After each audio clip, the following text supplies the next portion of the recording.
오늘은 오픈AI의 샘 알트먼과의 TED 2025 대담을 통해 AI의 영향과 미래에 대해 얘기해볼 거예요.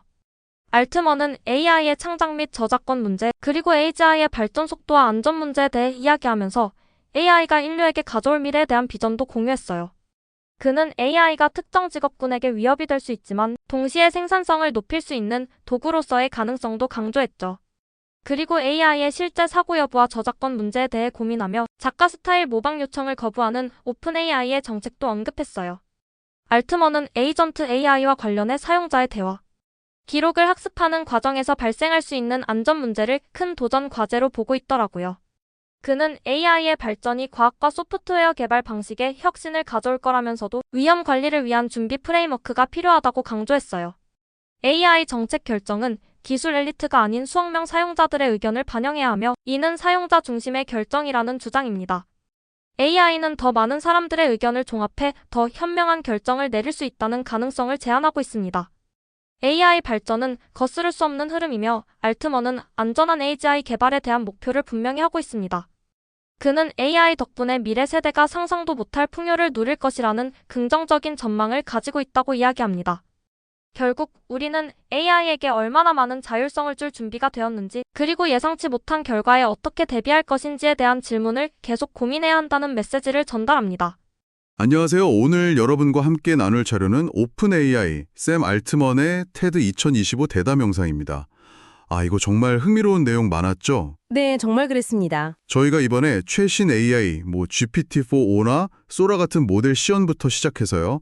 AI가 이제 창작, 저작권, 또 일자리에는 어떤 영향을 줄지, 그렇죠. 더 나아가서 AGI, 범용 인공지능이나 에이전트 AI 미래까지 알트먼 생각을 좀 속속들이 파헤쳐 보려고 합니다. 네, 특히 그 AI 발전 속도에 대한 관점이라든지 아니면 안전 문제에 대한 고민, 또 해법들, 네네. 그리고 이 기술이 궁극적으로 인류에게 어떤 미래를 가져올지에 대한 그 비전, 이런 걸 좀 중점적으로 살펴보면 좋을 것 같아요. 좋습니다.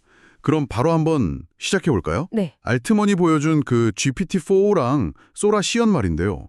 와, 정말 놀라웠어요. 그랬죠. 그 테드 무대 위에 발표 장면을 상상해서 그려내는 거나 지능 이론 의식 차이를 다이어그램으로 만드는 거 보면서 이게 단순 이미지 생성이 아니구나. 맞아요. 그 이상이죠.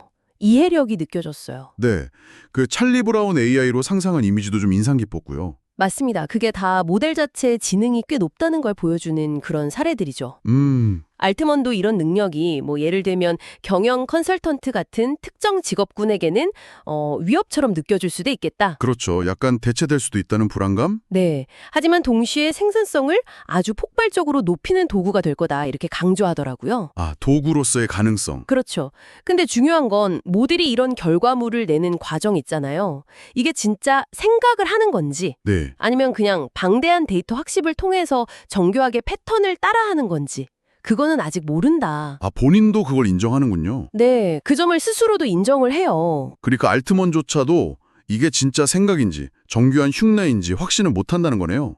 능력은 대단한데 본질은 아직 미지수다. 딱 그렇습니다. 이런 불확실성 때문에 저작권 같은 문제도 생기는 거겠죠. 예를 들어 살아있는 작가 스타일을 막 따라한다거나 하는 거요.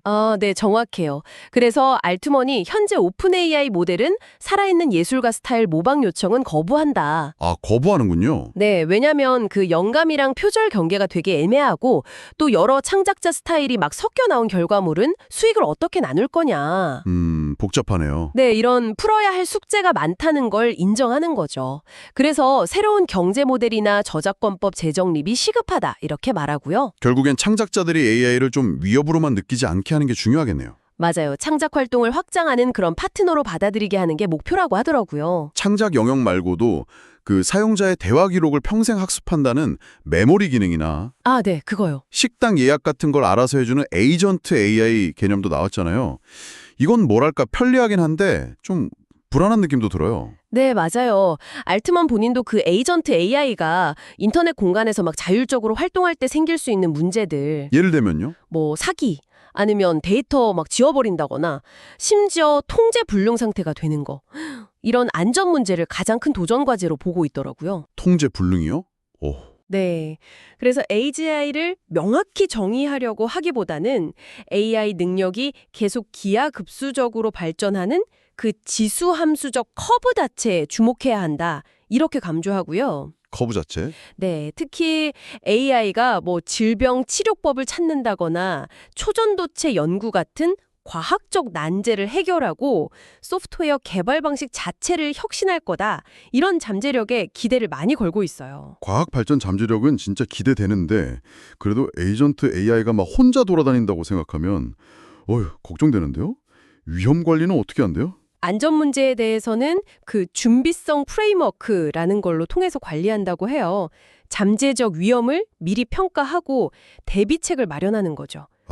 프레임워크. 네. 그리고 수많은 사용자 피드백을 받아서 모델을 점진적으로 개선해 나간다. 이렇게 설명하고요. 피드백 기반 개선? 여기서 중요한 건 AI 관련 정책 결정이 소수의 기술 엘리트가 아니라 수억 명에 달하는 사용자 전체의 선호를 반영해야 한다. 이게 그의 주장이에요. 사용자 중심 결정? 네. 오히려 AI가 더 많은 사람들 의견을 종합해서 더 현명한 집단적 결정을 내리는데 도움을 줄 수도 있다. 이렇게까지 보더라고요. 그렇군요. 대담 중에 AI가 직접 질문하는 장면도 있었잖아요. 누가 당신에게 이런 일을 할 도덕적 권위를 줬냐?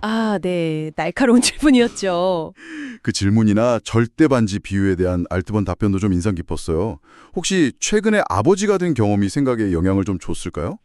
그 부분에 대해서는 AI 발전은 어차피 거스를 수 없는 흐름이다. 그러니까 막연히 두려워하기보다는 신중하게 접근해야 한다고 계속 말해왔어요. 일관된 입장이군요. 네, 자신의 목표는 인류 전체의 이익이 되는 안전한 AGI를 개발하고 널리 보급하는 거고 세부 전략은 바뀔 수 있어도 이 궁극적인 목표는 그대로다. 이렇게 강조하죠. 목표는 확고하다. 그렇죠. 아버지로서 미래 세대에 대한 책임감을 느끼는 건 맞지만 세상을 파괴하면 안 된다는 그런 근본적인 생각은 원래부터 확고했다고 답했어요. 원래부터? 네.